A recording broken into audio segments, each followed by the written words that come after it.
This program is brought to you by Pussy Magnets. Put a midge on your fridge with a pussy magnet.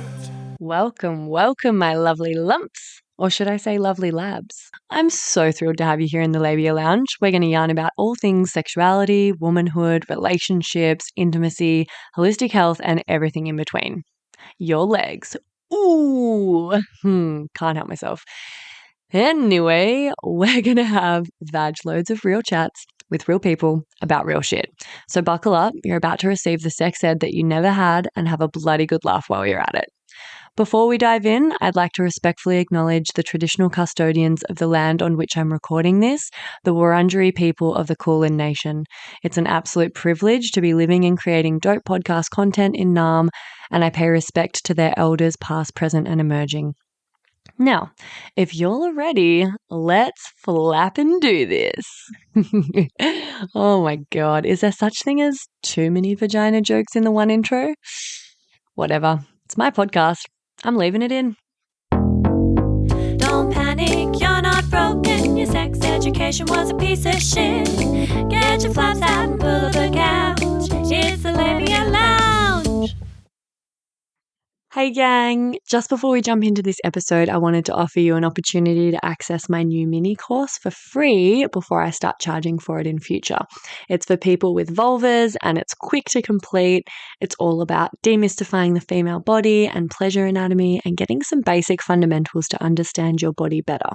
It's called Pussy Pleasure Secrets, Your Roadmap to Bedroom Bliss.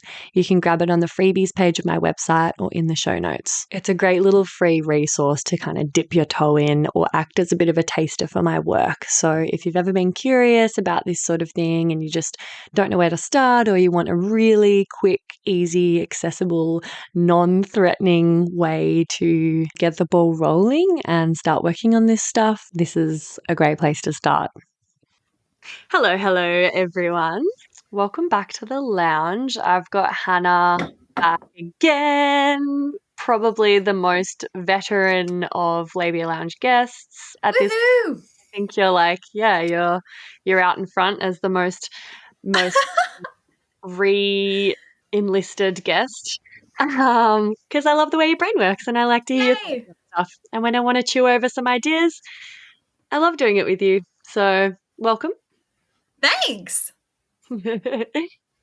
So there's an episode I've been wanting to do for ages. I actually I asked the woman who kind of inspired this topic. Her name is Jennie Young, and she's got an Instagram account called Word Case Scenario. I think she's a linguist, and she's like a professor. Or I should have actually done my research and fact checked this, but basically she's a smart bitch. She studies like rhetoric and language patterns and things like this. So language is like her whole jam. She's also a very experienced dating app user and has coined a term and a method called the Burned Haystack Dating Method.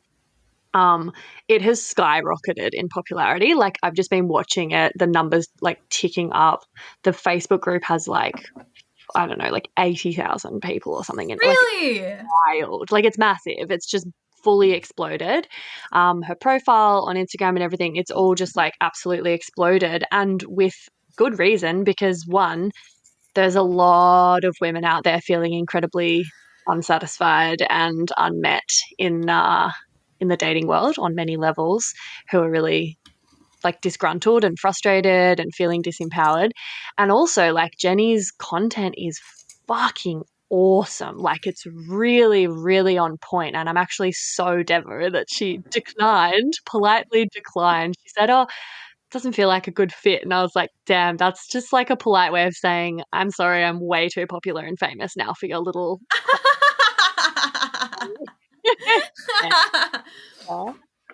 or either that, or like sometimes I feel like I invite guests on that are like really academic, really intellectual, like absolute legends, and they look at a podcast like mine. It's called the Labia Lounge, and they scroll a couple of episodes and they might see that I've done one called like I Sucked a Dick, and squirting, or like whatever, I have some really educational episodes, and then I have some really raw dog episodes that are like pure entertainment and like funny kind of TMI vibes. And so I kind of feel like when people are like, oh, it doesn't feel like a good fit for me, I'm like, oh God, they've probably just seen like some out of pocket shit and assumed that this podcast has no substance and is a little bit too Totally. raunchy and like, like focused on sex than it actually is. Anyway, disappointment aside, I've just gone ahead and decided to still do an episode about this method that Jennie has created because, the popularity of her community really speaks volumes about the need for it and the need to spread this information because it is really like grounded and empowering. And I wanted to like read out the kind of rules of this method to you to kind of get your take, and also just to kind of like open people's eyes to some of these really simple ways that, they can be vetting their potential lovers or partners. When I had the account, my dating app accounts to get Labia Lounge TMI stories, which inevitably all got banned, and I got penalized for not actually using the dating apps to date. I just started jotting down some stuff that I noticed in people's bios and profiles that I was like, oh, that just really gives me the ick, or that really like bothers me in some way, and so I'll read those out as well and get your thoughts.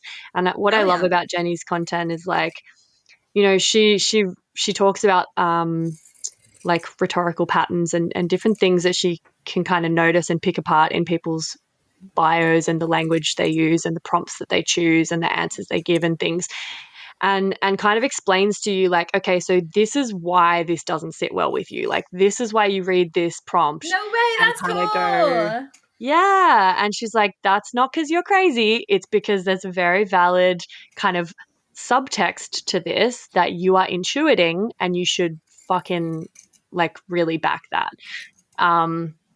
And so, yeah, she's great at explaining that. She's pretty ruthless, which you need to be. You have to be on dating apps, hey. Gotta be. And her whole thing is like, you gotta kind of burn the entire haystack to find your needle rather than trying to sift through it, because oh shit, no way, is that you know what, I have never, like, I heard you talking about Burned Haystack and I just thought it was a cool name, but that makes sense because like hay burns and metal doesn't.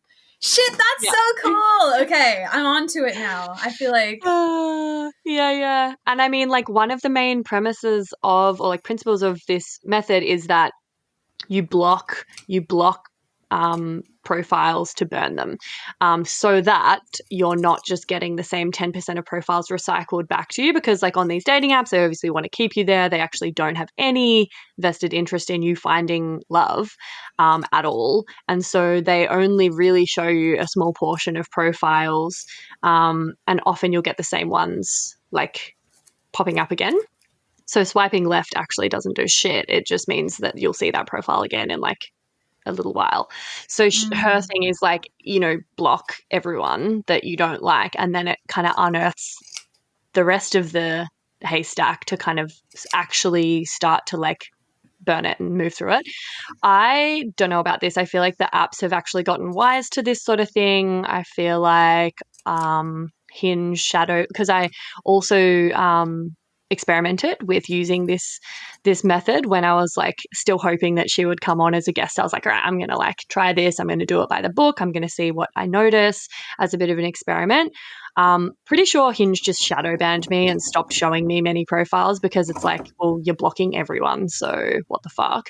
I'm not 100% sure if that part of the method still kind of works, but I love all of her other rules or principles to kind of manage your time on the apps by, because I feel like they're really empowering and valuable, and just help women be a little bit more discerning and read between the lines, because actually what might look like a quite innocuous comment or bio, or there might be a profile with not a whole lot of info on there, that's actually giving you so much more info than you realize. You can actually get a lot of meaning and a lot of information and data from not much on someone's profile, and she helps That's you. awesome. I love a good algorithm, especially when it's applied to something like this, you know? Totally. And it's really cool as well because I think that like the world is so full of you know, like algorithms, especially like the online world is so full of algorithms. So regardless of whether or not this is the perfect method, I really do appreciate that someone's like taking it into their own hands to like fight back against the algorithm and like try and like, I don't know, use technology in a way where you actually get what you want rather than you're just being fed something like a little sheep. So I love that aspect of it. I love it. Yes, and that's it. And like she even I think has some content around like, you know, this is how you create your own algorithms. Oh, no To way. work Cool. against the algorithms. So it's awesome. She's like, I mean, we'll just skim across some of the bare bones of it in this episode, but I would highly recommend people going and checking out. She has so much content online that's really specific and really fucking practical. I'm kind of scared of her. She's like a weapon. She's a weapon. So anyway, okay. Amazing. Well, basically, I will start to read out some of the rules around using dating apps that she outlines as part of the Burned Haystack Dating Method. Great. And this is for women who are looking for a long-term monogamous partnership. So if you're using the dating apps for hookup culture, great, good for you. That's a lot easier to use the apps for that. What we're focusing on is like this huge amount of women, obviously seeing the size of this fucking Facebook group that's blown up, that are really yearning for and seeking partnership with like a genuine, committed man. Which the problem is, and you know, this is another thing Jennie says, she's like, I'm not going to bullshit you. Like the pool it's very grim out there. There are actually not that many great guys, especially post 40, because she's older than 40 and has used it a lot herself. And so she talks about that. She's like, you know, don't let people gaslight you into being like, you've just got a scarcity mindset or like whatever, plenty of fish in the sea. She's like, there's fucking not. That's why you need to burn the haystack. And that's why you're ruthless. That's awesome because you know what? I really hate those kind of little quips. And this is a little bit of a sidebar, but I feel like it's kind of relevant to what we're talking about. I'm actually reading a book at the moment about linguistics and the way that language is manipulated to kind of control people. Anyways, one of the things that they talk about in there is something called a thought terminating cliche. And it's something that people say when they just kind of want to put a lid on it and finish the conversation. And I feel like, oh, there's plenty of fish in the sea is exactly one of those because it doesn't address the problem of like, I want a boyfriend, I'm lonely, I want connection, I want a partner. It's just like, oh, you know, just go out there and look. Like there's plenty out there and it offers no advice. And like you're saying, it's, you know, in some cases, depending on the demographic, not even accurate, you know? Yeah. And it just puts the onus back on the person who has expressed this like need. Totally. By kind of invalidating it and also just pushing it back on them. And Jennie talks a lot about thought terminating cliches, and that is exactly one of them. Like, you've got a scarcity mindset, or like, you've just got to like work on your abundance manifestation mindset or whatever. And you know what? Like there are a fuck ton of thought terminating cliches used in the spiritual space and the kind of conscious community space. 100%. And in cults, that's like a main tool that cult leaders use. So yeah, I love that you mentioned that because Jennie talks a lot about that. I mean, any linguist like worth their salt will talk about those because they're so commonly used and they're really normalized. And it's like, it's so fucking bullshit because they're, you know, often it sort of comes in the form of these like platitudes that people will kind of say to you. And it's like that does nothing to help me. It invalidates my feelings and my problem, and it puts like the blame kind of back on me. Totally. And anyway, it's fucking bullshit. So just it sucks. Cool. So rule 1, the app is a tool. It's not a game or a place to hang out. Think of it like your toothbrush, which you use probably twice a day. You use it and then you put it away and you go on with your day. You don't carry it around in your hand all day checking on it to see what it's doing. Limit yourself to 2 daily check-ins on your dating app. So I like that because it's practical and it's just trying to like help us not get addicted to what she also calls in another one of her rules, the ludic loop, which is like this kind of never-ending loop that keeps you coming back for more and doesn't really have any plot development or beginning and end, which is a tool that video games and dating apps use to kind of keep you on there. So I like that she's already talking a bit about like some kind of hygiene around using your phone and like the addictive nature of these apps. Yeah, absolutely. Rule 2, and this is where there's like quite a bit of like meaty kind of practical stuff that you can put into action straight away. Focus on messaging. It's where the usable data is. Engage only with worthwhile messages. And then she's got a little graphic that like helps you weed out time wasters, and only focus on exchanges likely to lead to high quality dates. And I just have to like zoom in on this. Okay. So like and this one's obvious, like any kind of aggressive or sexually suggestive or hostile messages, any messages that don't meet the lowest levels of acceptable grammar, spelling, capitalization, any just messages that are just like, hey, or you're hot. And she's written you're without the R-E. Any kind of pet Amazing. name, like, hey, beautiful, hey, babe, hey, love, like any of that. And she's just like, block immediately. So firstly, that just rules out like 80% of messages that you get on dating. It totally does. And then the next one is like anything totally generic.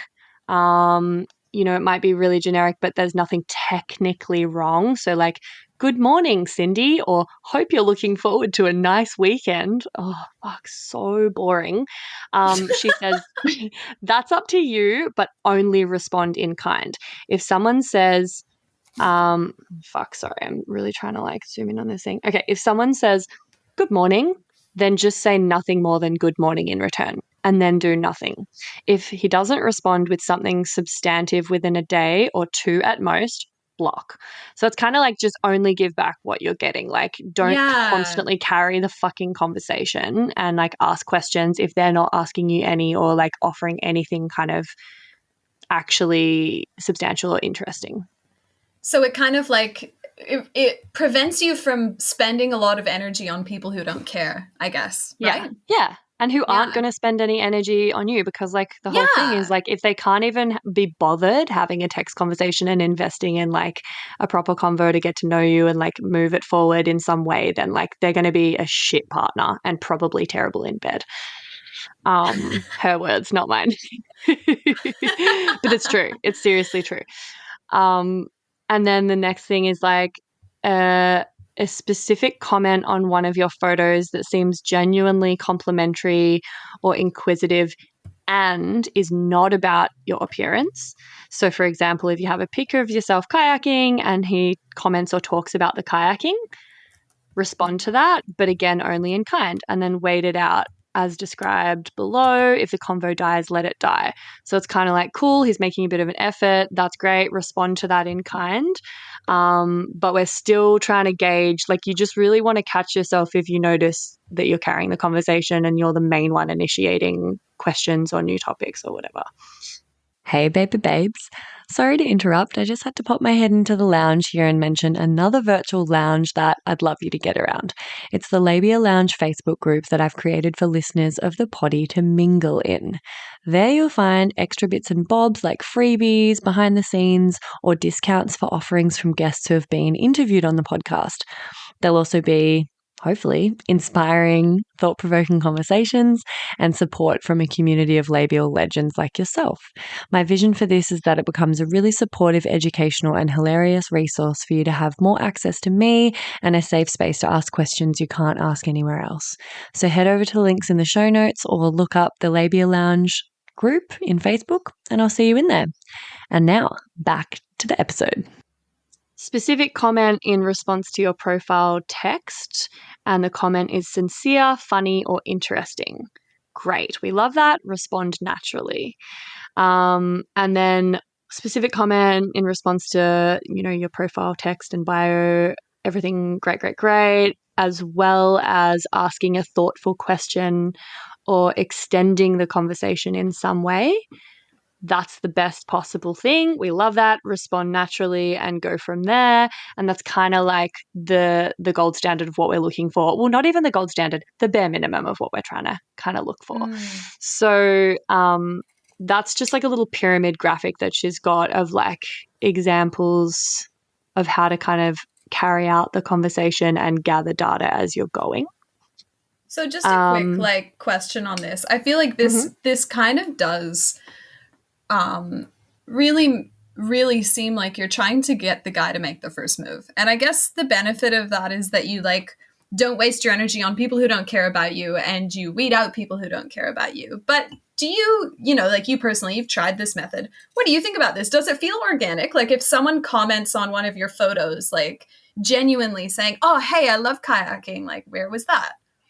Like, does it feel kind of stilted to you to like try not to give too much, or what do you think? No, but you're not so like it just says respond in kind. So in that case, it would be like you respond to that naturally, and then you also ask a question back because they've asked you a question. You kind of give. I got it. It's kind of just about like giving as much as it's meeting in the middle. As you get. And like I'm sure like you can put your own take on it, and like you can extend like extra questions or effort for like a message or two if that feels natural. But then if they're not like matching that, then let it die, because it's very, very, very, very easy to kind of prolong convos and like put in more of the effort without even realizing you're doing it. And then it's a really interesting experiment when you just don't do that and you just stop and you notice that, oh, if I'm not the one making the effort and asking the questions, it literally goes nowhere. And so then you're like, oh, all right, cool. Well, and it feels very, very different. It's a different flavor if someone's genuinely interested and invested and they're like making effort. Totally. Then it starts flowing naturally anyway. And you can kind of just roll with that. Yeah. And then like one of the other rules is like no notifications, disable them, just have the 2 check-ins a day because it's better for your mental health. And then, it's kind of like, then it means you're not responding immediately anyway. It says, and you're not using it to get just like a superficial dopamine hit. You're using it as a tool to try and meet someone, right? Exactly. And like some people really do go on there to get that instant dopamine hit. Oh, totally. And so if you're not, if they're not able to like wait a few hours to hear your response, then, and they lose interest that quickly, then like they're not really worth it anyway. And the whole block to burn thing just is because the apps recycle people, and if you just only swipe past them, they're going to like show up again. So I'm not 100%. Yeah, she says use it really liberally, block people actively to just remove them from the haystack altogether. And another rule, no fighting with men. That's a good one. Another example of like, okay, I get it. Everyone wants to like, I love the last word. Trying to, having the last word and trying to like prove when someone's wrong. I get it. But it's another energy waster, Exactly. And like, if you find yourself trying to teach a guy about fucking feminism on a dating app and they're trying to like literally like there was this dude who was trying to tell me that like gender inequality doesn't exist. And he's like, where's the proof? Like he seemed really like academic, really intelligent. He was like, I've looked into studies, this and that. Like I just I've looked into studies. I know. I hate that one. I've looked into studies. Seriously. Yeah. And he was like, no feminist has ever been able to actually just give me concrete like dot points. So he's like, give me the dot points about like what proves that inequality still exists. And I just couldn't. And I was like, well, this feels like a community service to like school this guy. But then I just realized there's no fucking way these cunts are going to change their mind. And I've just spent an hour trying to like pull up all of these arguments that are going to like change his mind and show him and hopefully make him a better person. And it's just like, nah, don't do it. Don't waste your energy. Debate, though. Yeah, exactly. So just, Yeah. So block them immediately is her Block advice. them immediately. Yeah, it's honestly probably great advice because it's so hard to not engage with people like that, especially when they say dumb things that really just like, Yeah. wave the bait in front of your face to respond. No, Shit. I know. She's like, basically, it's super tempting. It's human nature, but don't fucking do it. It's basically just dedicating more time and energy to exactly what Yeah. you don't want. So discipline yourself not to do this. Yeah. Yeah. I like that. Don't be a pen pal. So set your boundaries and enforce them. I give it a week, 2 at the absolute max. And if the messaging isn't leading to an in-person meeting within that time and there's no compelling reason for it, such as him being on a, family holiday or a work trip or whatever, block. Fucking get rid of him. And you just do have to be ruthless because I feel like, especially women do this, I really do this. I fucking want to believe the best in people. I give them the benefit of the doubt. I make a million excuses for them. And I'm like, oh, but you just never know what's going on in their life. Something must have happened, this or that.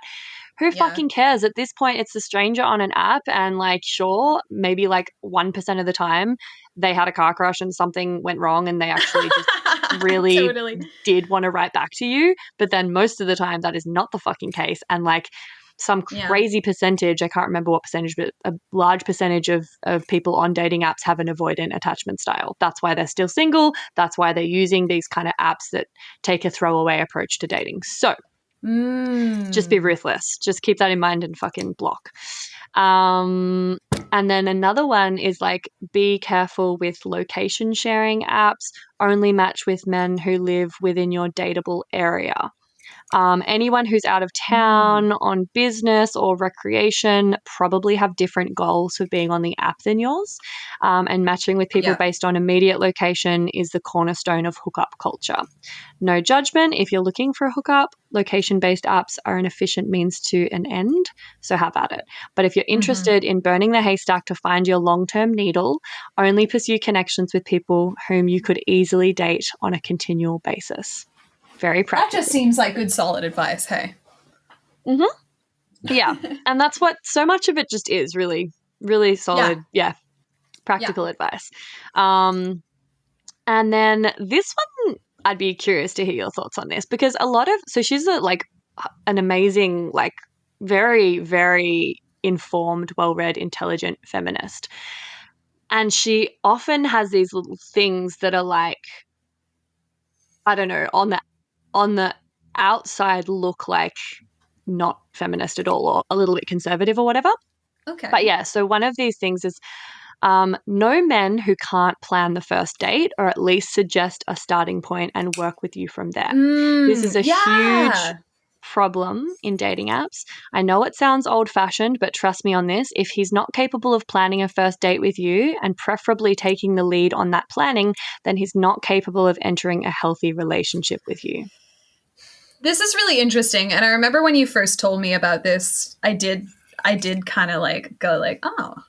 To be honest, I'm not sure about this. I think in general, if you are someone who feels like you waste a lot of energy on these dating apps and you are constantly the one who's like trying to suggest or chasing or waiting for a message or whatever, I think that's probably a good rule of thumb. And I think that that's probably how I would approach it, because I don't think that if you meet someone and you have really great chats and you have great chemistry and they're genuinely interested in you and they suggest a date, but then they don't suggest what the date should be, I don't think that you should go like, oh, well, he's not capable of planning it, so he's not capable of being my partner. Like, I think maybe that's a little bit too harsh, but I think it's a good rule of thumb. And I feel like it kind of points to the whole theme is like, you want to see that they're going to put energy into it. And if someone plans something, it shows that they're putting energy into it. So maybe they didn't plan it because you had an idea or because they wanted to make sure that you would be happy with the date. But I feel like there's got to be other hints that they're putting energy into it otherwise. You know what I mean? To me, that wouldn't be like the sole make or break. You know what I mean? That's just me. Yeah, and I think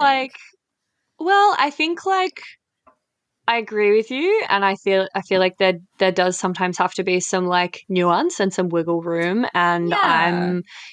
I'm pretty like confident and initiate and make suggestions quite easily, but I know a lot of people might have a bit of anxiety around this, or some men wouldn't want to seem like they were trying to be controlling or take the lead, or they like to kind of just give you the option or whatever. And I get all of that. So I think like there's a lot to take into consideration, but also like Mm.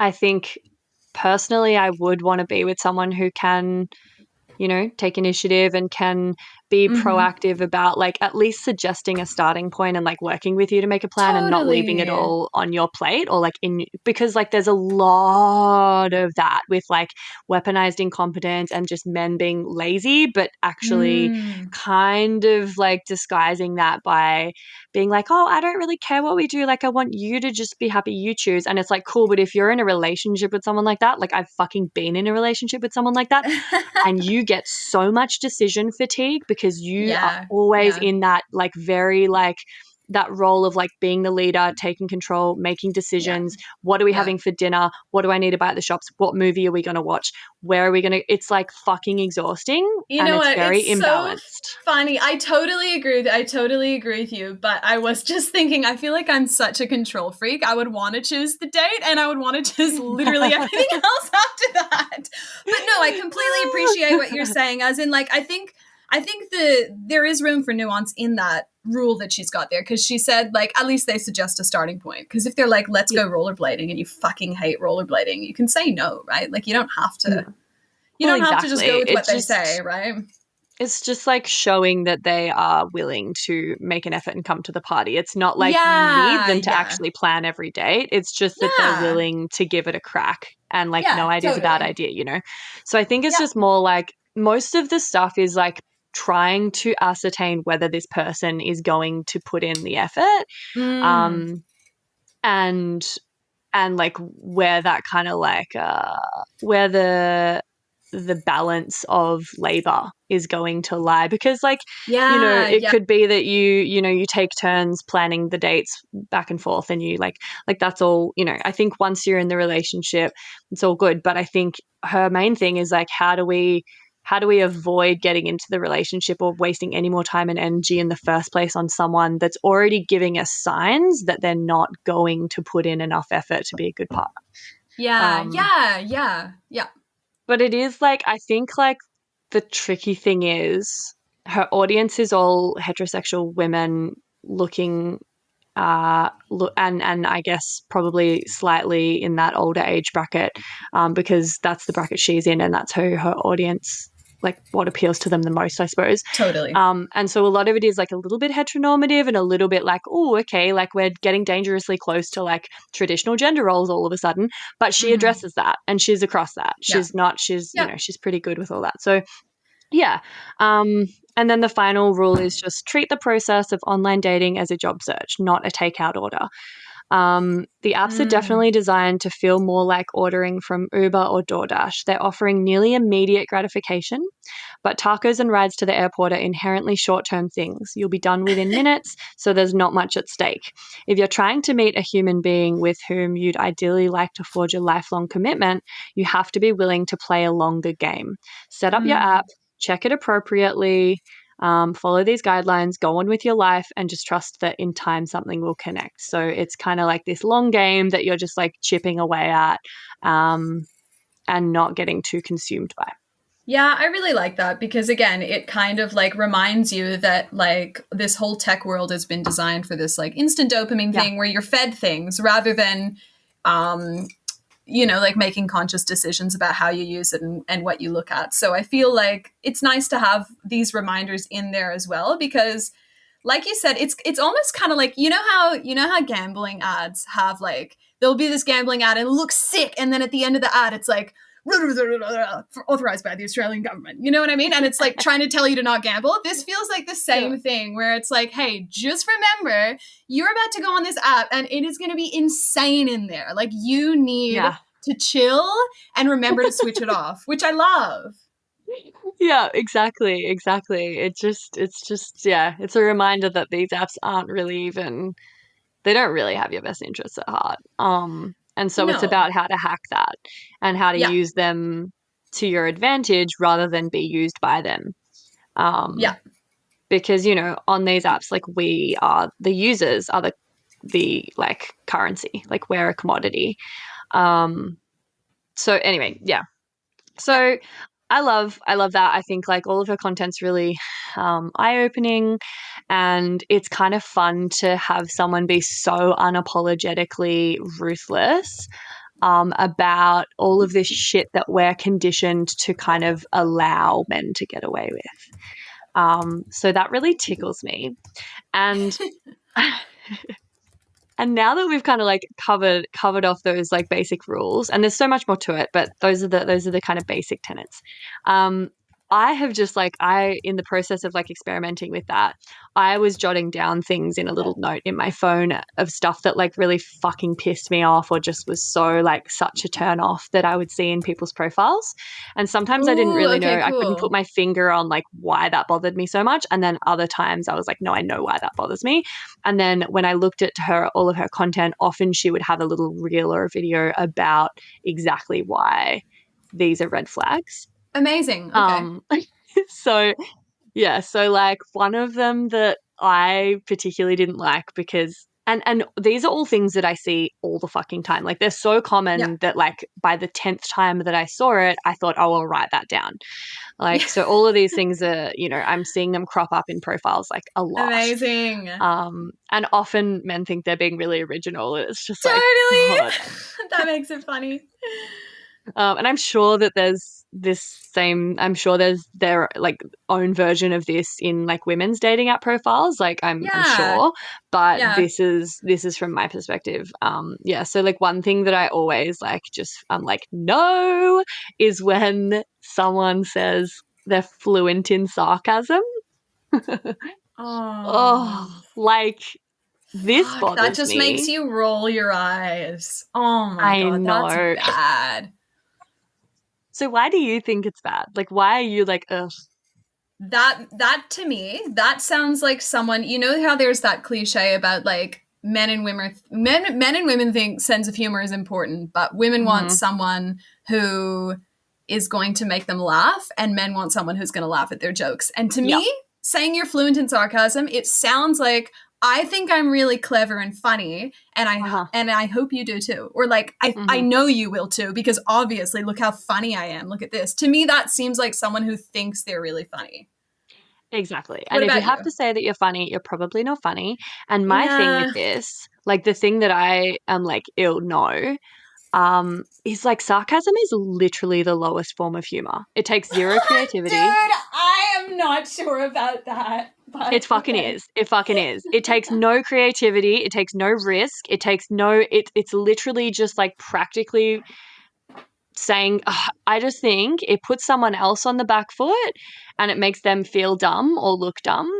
And that's kind of like that's how it works. Like it doesn't involve any like cleverness. It's literally just like saying something back to someone in a dumb voice, or, you know, something that's obviously not true as the entire premise for the joke. Like that's not even humor. Okay. I mean, maybe agree to disagree, because I feel like I use sarcastic humor in a clever way, but I would never put it on my dating profile. I'd just wait for someone to discover that I do that. I don't even think I've noticed you using sarcasm. I'm probably thinking of the most basic use of sarcasm, which is not artful or funny. Yeah. I don't know. I feel ya. Anyway, so and I'm pretty sure, I think Jennie even has a whole video about sarcasm, and I can't remember her reasons, but it was similar to mine. I was like, oh, I just thought I was being a snobby bitch, but like she fully confirmed all of my suspicions about sarcasm. Something that I fucking hate is good vibes only. Like positive energy only. Oh my God. How basic can you be? I hate that. Come on. I hate it so much. Like, fuck off out of here with your toxic positivity and rejection of an entire side of the emotional spectrum of human experience. Like, get away from me. If you want good vibes only, you are living in a fucking fairy tale. And I am not going to try to date someone like while living up to some unrealistic Mhm. expectation of only ever. That's like, it's like having a fair weather friend, which I already have like no tolerance for, but as a life partner. It's like, fuck Yeah. me. Like when I'm giving birth and I rip my fucking vag, are you just going to be like, honey, don't complain. Good vibes only. Like, Totally. no. Totally. Gig And no. you know what? That to me, it's kind of like this sense of humor one where it's like, if you have to say good vibes only, it seems to me that you're probably doing something that pisses people off. So everyone's pissed off at you. And so you're having to preemptively be like, look, I'm an asshole, but good vibes only, okay? Don't complain. Don't tell me that I'm too, like, you know, whatever it is. I feel like that's put there by someone who receives hate because they deserve it. Yeah, and it's sort of like akin to another one that I see a lot, which is like no drama, or Oh, I just want someone who can match my energy. Like, yeah. what does that even fucking mean? Yeah.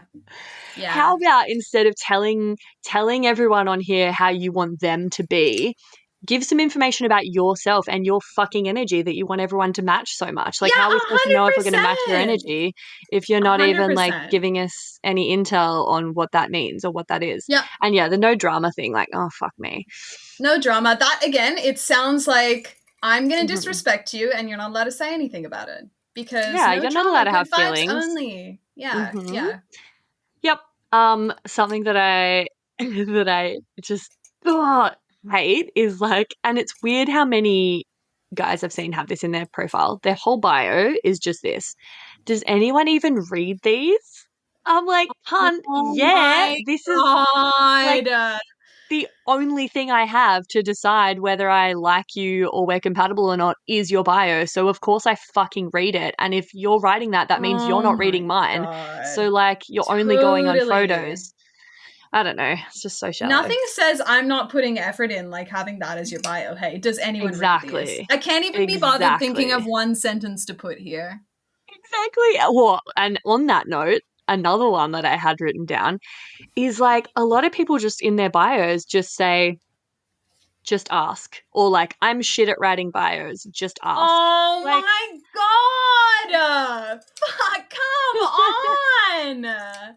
it's just I like putting hate the that. onus Yeah, on. you do the work. Yeah, exactly. So much of it is just the most low investment fucking bullshit ever. And that is dating app culture. Like Yeah, that's something that really bothers me. And that's what this whole method is trying to circumvent is like that's the why it has to be so absolutely, ruthless. yeah, because there's too many lazy fuckers. Yeah. Okay, what about this? This is great because it's like honestly, like, dude, who is gonna want to date you if you have this in your bio? Looking for someone to do my head in, or looking for my future ex-wife. Cunt. Like, okay, cool. You've told me everything I need to know. What does that even mean? What does that even mean? Like, I can, you could kind of be like, oh, maybe he thinks he's being funny, but like, to who? Who's he being funny to? His He's being bros? funny to bro culture. Yeah, exactly. That's Yeah, like, but like, that's so that makes no sense to me. Because even if I was trying to hook up with someone, I wouldn't hook up with him. I'd hook up with someone No. better. I'd hook up with someone holding a fish. Well, at least they have some fucking hunting and gathering skills. Yeah, Jeez. exactly, dude. Exactly. I know, it's just literally like, dude, in one sentence, you have told me that you have a view of relationships as this gross ball and chain thing where like someone's going to do your head in, but like women, hey, can't live with them, can't live without them. And, also that you're already anticipating us breaking up. So you're looking for your like future ex on here. And they're thinking that they're being, I guess this is sarcasm at its best. They think they're being funny. But it's just like, bro, that's not appealing. It's not. It's not. And to be honest, like, I can't even work out who it's appealing to because, like, looking for someone to match my energy, if I was, like, a speary bitch looking for a hookup, I'd probably sleep with that guy. Looking for my future ex-wife, wouldn't sleep with him. I just wouldn't do it. So I don't know who's sleeping with these guys. If you are, come on, pick up your game. We need to get everyone on these apps picking up their game. And honestly, like all the match my energy guys, they're usually like gym bros that look Oh, super really? outdoorsy and really like they want someone who's just like very Yeah. outgoing, I suppose. Right, Like it gotcha. sounds really speary, but yeah, they're probably more like, and yeah, anyway. Okay. Excuse this quick interruption. I'm shamelessly seeking reviews and 5-star ratings for the potty because, as I'm sure you've noticed by now, it's pretty fab. And the more people who get to hear it, the more people I can help with it. Reviews and ratings actually do make a big difference to this little independent podcaster. And it's really easy to just quickly show your support by taking that simple act of either leaving 5 stars for the show on Spotify or even better, writing a written review and leaving 5 stars over on Apple Podcasts. Or if you're a real overachiever, you can do them both. That would be mad. If you're writing a review, though, just be sure to use G-rated words because despite the fact that this is a podcast about sexuality, words like sex can be censored and your review won't make it through the gates. Lame. Anyway, I would personally recommend doing that right now while you remember, just to get on top of it and let me know you're with me on this journey. Thanks, gang. Enjoy the rest of the epi. How do you feel? Because I'm really ruthless. I look at every single little thing You are and the really tiniest ruthless, yeah. thing. Like if someone, so on the apps, you can have listed some of your like hobbies or interests. And if Okay. someone has put coffee, bars, beer, Wait, coffee? Wait, coffee what? bars, What's the like second? going to a bar. Oh, bars. Like a Okay, pub. yeah. That's fair enough. Yeah, that's not really an interest, is You it? know, beer, wine, pizza, sushi. Like these are some of the things that people put out of like everything. They can choose like hiking, gardening, reading, deep chats, like fucking culinary adventures. No, they're putting beer and coffee and the gym.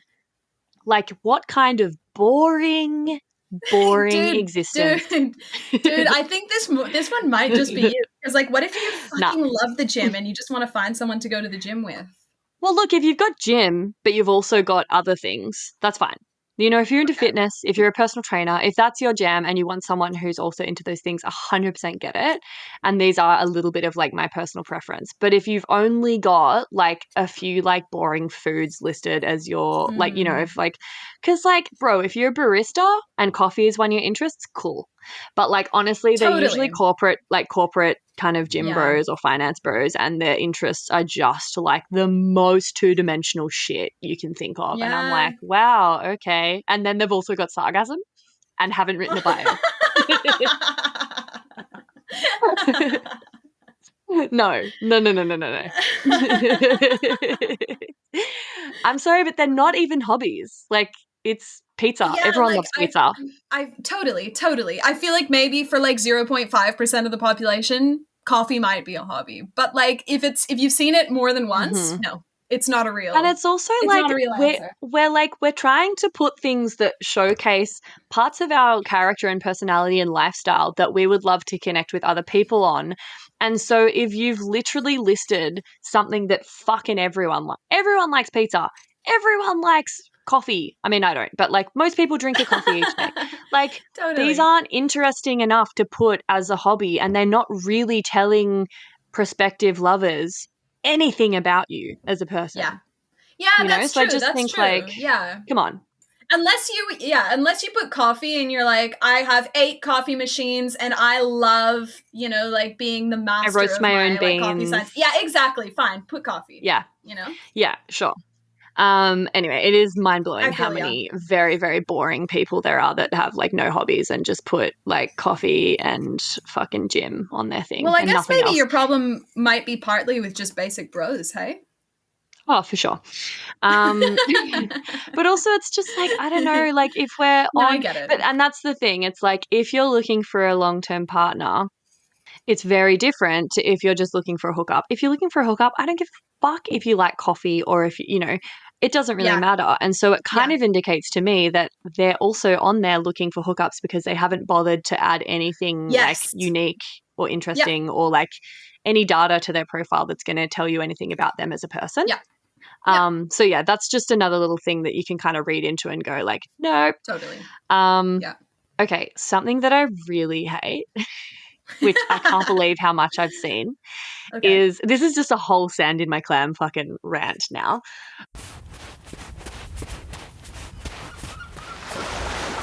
Ah, shit. Far out, woman. What's got sand in your clam now? Pew, pew, pew, pew, pew, pew. Sand in my clam. Is when, so there's often this prompt that you can have that says, my favorite quality in a partner. You get to choose one thing. And so many people have put humility. And I'm like, why the fuck? We got to be humble. And why the hell is that making your top 5 things about a woman, let alone the most important quality you can even think of in a woman, is being That is humble? a massive red flag. Like, far out. Red flag. Yeah.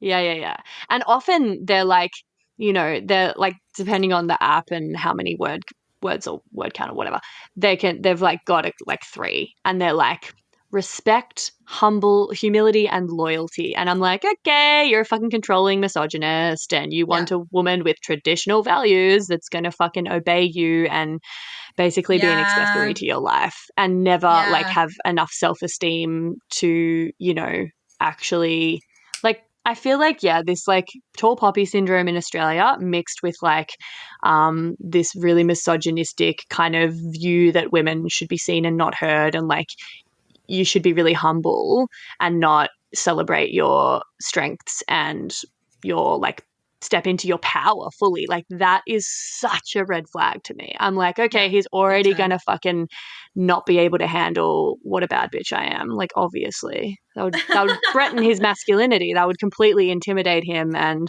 he would feel the need to like undercut me and shut me down. Yep. Okay. That's a bad one. Here's a fun one. Their bio, and this is multiple people. Pizza is my second favorite thing to eat in bed. And if you're lucky, you'll get like a chili emoji as well. It's like, cool, dude, okay. And obviously they're just there for hookups, and that's great. But like, that would not even be appealing to me if I was looking for a hookup. No, also, how interesting is it that the fact that you eat pussy is like something to brag about? I know. You know? Like that should just be a given. Like if you want me to suck yours, you got to suck mine. You know what I mean? Right? Exactly. Like, right? fuck. It shouldn't be like, it's like they're doing this like humble brag about. Yeah. It's like, dude, if you need to like say it, then I don't know. I mean, it reminds me of like one bio I saw that just said, I've never hit a woman in my life. And I'm like, okay. That's bad. Why do you feel the need to put that there? I would hope not, sir. That's bad. I wonder if that's someone trying to be funny. I just can't really fathom why you would put that there. Dude, I don't know. The amount of shit I see on here that I don't even write down, that I'm just like, wow, like nothing shocks me anymore. Like, who the fuck are these people? Honestly, it is so dismal. So dismal. Never date. Never. So, okay, here's another one that's just like so unoriginal, and it's like they choose this prompt, and I have a problem with like choosing prompts. You get 3 freaking prompts to like express what you can about your personality and character, and most people don't even bother using it. And I guess that's because it is very hookup culture driven. So that doesn't matter. But like if you are trying to seek a long-term relationship and like glean information about someone, you want those prompts to be used effectively. And so people will choose the prompt, the quickest way to my heart, and then they answer something like through my chest, or like with a kitchen knife, or like through like between my 3rd rib, and they make a joke about like the quickest way to their heart, and I'm like, dude, like if you want to show me that you've got a sense of humor, just be funnier and more original. Be funnier. I love that. That's funny. Like so many people have that, and I'm like, okay, you are not the first person to think of this. Another one that I see all the time, again, a massive waste of a prompt, which just tells you something about that person, that they're not willing to make any effort and that they're boring. When my phone dies is the prompt, and their answer, I charge it. Yeah, that's boring. It's just like That's boring as hell. too many people have that in their profile. Something else that is just like fucking annoying is like, these dog daddies that are like, you'll never compete with my dog. My dog comes first. My sign of my green flag is if my dog likes you. It's like, dogs fucking like most people, and also like, shut up about your dog. That's funny. And the dog comes first thing. I don't know. It's sort of similar to like, my kids come first, and I think that a lot of people, would read that and be like, oh, that's so like admirable. Like, what a good dad. And I'm just kind of like, nah, that doesn't sit well with me, because you could just say something like, family is important to me. But by saying my kids come first, firstly, if you have kids, it's fucking assumed, because that is part of your parental contract. Yeah. And so if you feel the need to like put it in there, it's literally like, means like, I don't have time. I don't have time for you. It's like just telling you, like, don't expect too much from me. You're always going to be second or last. And this is, this whole thing is just from the outset going to run on my schedule, on my terms. He's already like assuming that you're going to want to spend more time with him than he wants to spend with you. Like, it's pretty, yeah, totally. It's just like, I don't know. And similarly with like the whole, I'm really busy, but like I've got time for the right woman. Like, I've seen that a lot with these kind of like, is bullshit. Yeah. And it just kind of sets up this hierarchy with him at the top. It makes him like a reward that you have to earn if you're worthy enough. Yuck! Like, if you're the right woman, I know. And it's like kind of manipulative, because it also, it's just like, it's super manipulative. It's setting you up to like settle for scraps. Yeah, 100%. 100%. That sounds like a friends with benefits situation where you really want it to go further and they don't, and you spend the whole time trying to like gain these little pieces of ground and feel like you're progressing towards something that ultimately never happens. You know what I mean? It's like keeping someone on the back foot so that you can stay in control. Like, that's bad. It's so it's so bad, and it's like, it's trying to be like, I'm so important and busy and I have such a full life that I don't need you, but it's also just probably like some dude with like a massive sense of self-importance with poor time management skills. Totally, dude, totally. That is amazing. What a great quote. I 100% agree. I mean, I can't even like, that's what I can't even take full credit for that. Like, that's what I intuited about that. And then it's another one of those things that I saw Jennie make a video of, and she pretty much confirmed my suspicions that like, it's like, that's, So, and then the final thing that I had written down, which again, like, Jennie confirmed, Jennie. I just want to like give credit where credit's due. But totally. Something that I also just had a bit of a like response to, like it kind of got my back up, was these like bios where like, instead of describing like them as a person to give you an idea about what kind of person they are and like allow you to then decide if you like that and if you're compatible. These bios are literally just like describing what they want you to be like. It's like as if they're ordering something off a menu and they just expect you to read their bio about all of what they want in a woman and be like, oh my God, like, I'm a strong but feminine woman with traditional values who will treat my man like a king and doesn't take myself too seriously. Like, that sounds exactly like me. Oh my God. Or like, this is one I wrote down. Like, I'm a dark-eyed woman with a killer smile and thick thighs that save lives. Like, dude, they're just describing what they want, and it's like alienating everyone else that doesn't fall into that category, which then also triggers this like pick me response in us that goes, oh, I fit into those things. Like, maybe and then I'm like, wait a second. Yeah, sure. I've like, someone will describe something and I'll be like, oh, I fit into that category. But wait, hang on. I don't want to be Hang on with a a second. guy that like fucking puts that in his bio. Like, you know? Totally. Because it's like, you do the work. If you think you meet my standard, take a chance and send me a message and I will judge you. Mm-hmm. Yeah, so anyway, that was kind of the extent of my list. There's so many more things, and I also had a little like note in there with a like a subheading of like, because these are all they were under the subheading of bio no's, and then I had bio yeses to put stuff that I saw that I like really liked. I have nothing in there, and it's not because it's not because I don't see bios that are great. I guess they're just not as like, they don't jump out at me, and they're not as entertaining and funny. Well, for you the know what? I purpose of think this the other thing episode, is but- like, you see bios that are great, but they're not cliches. You can't write them down. They don't pop up like all the time, right? It's just someone's genuine and you find them interesting. And I feel like a good bio is something that shows you that you can actually relate to this person as a human, and they haven't just like copy and pasted a quip from somewhere. You know what I mean? True. Oh my God, you're so right. I guess that's why, because like I saw plenty of great bios, but like they were all unique and different and putting effort in different ways. And it wasn't this like cliche thing that cropped up so many times that I was like, oh my God, this is the 10th time I've rolled my eyes at this. I'm going to put it in the list. Yeah, you know? totally. Hey, me again. If you'd like to support the potty and you've already given it 5 stars on whatever platform you're listening on, I want to mention that you can buy some really dope merch from the website and get yourself a Labia Lounge tote, tee, togs. Yep, you heard that right. I even have Labia Lounge bathers. Or a cute fanny pack if that'd blow your hair back.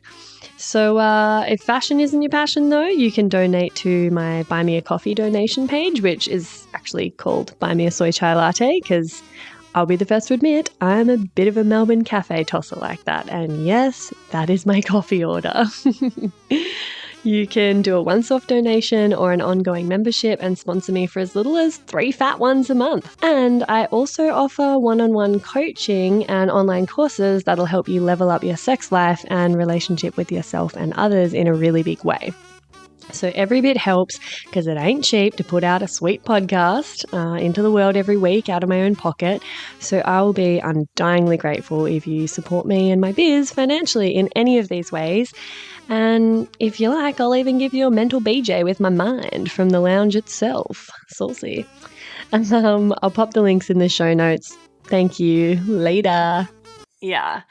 Anyway, so now that I've just like fucking ranted at you for nearly an hour, I actually have to jet. So just gonna abruptly end this episode. But I feel like there was some funny, relatable shit in there. If anyone's on dating apps, you'll know exactly what I'm talking about. And maybe this will help you be a little bit more discerning and a little bit more ruthless about how you conduct yourself and who you let past the goalie. And yeah, who you kind of invest any time and energy into on there, because it's just such a huge time and energy suck. And I really love the Burned Haystack method for just highlighting that and like giving women permission to have higher standards. Totally. And, you know, I think it's probably good that you read out all your complaints at the end, because at the start, you read those rules and you're like, shit, what the hell? This is really strict. Like, am I really going to be blocking all these people? And then to finish it off with reading about all the shit bios, and you go, oh, wait, yeah, like, I do want to block all these people because they suck, right? They fucking suck. And that wasn't even, those were just things I saw in people's profiles before I'd even chatted to them. Then you fucking chat with people and you're like, wow, this is absolutely abysmal. Like the amount of like fucking boring, hey, how are you? And like just minimal effort to no effort that you'd get. Like you might end up matching with like 10 people and like, or maybe 20 people, and one of them, if they even replied, would like reply with anything of substance. Like it was unbelievable. I was like, it just made me hate men so much. And the sort of standard is so low, especially on those apps, that I think we've just got to be like really honest with ourselves. And totally, you gotta be honest and you gotta be ruthless. And yeah, the Burned Haystack method seems extreme, but like look at this fucking like landscape that you're playing in. It's a ruthless extreme landscape, and you gotta be a tough ruthless bitch if you want to find something good, you know? So 100%. And you know, with the right person, it's fucking easy and it flows, and they're putting in just as much effort with you, and they're asking questions, and the conversation just happens without you even feeling as though it's effort. And it feels so reciprocal and so organic and so enjoyable. And as soon as that isn't there, already that's a red flag. But so often we push past that because we're lonely or we're fucking desperate or we just have like not stepped into the kind of like values and standards that we really deserve because the dating pool is so grim. Totally. And we're not used to being it's- treated well on dating apps, right? So it's like you accept a lower standard.